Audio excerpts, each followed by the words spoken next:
যাবো নি, তোর বাপ যাবে। মা তুমি জানো স্যার আমাকে প্রতিদিন স্কুলে সবার সামনে অপমান করে। প্রতিটা ক্লাসে স্যার আমাকে ইনলাউড দিয়ে রাখে। রোজ রোজ স্কুলে মার খাইতে আমার আর ভাল লাগেনি মা। কি মাস্টারের এত বড় আসপর্দা? দে তোর ডায়েরিটা বার কত, মাস্টারকে একটা ফোন করি। খাও মা, অনেক হয়েছে। আমাকে আর সবার কাছে ছোট করনি। তুমি সবসময় মোবাইল নিয়ে বসে রাখো, আমাকে একটুও পড়াওনি।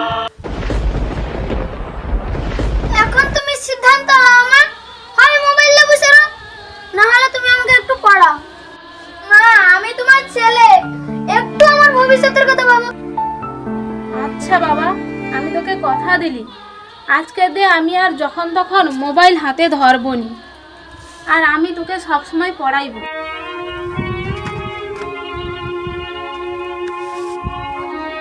সত্যি কথা মা? বন্ধুরা ভিডিওটি ভালো লেগে থাকলে বেশি বেশি করে শেয়ার করো।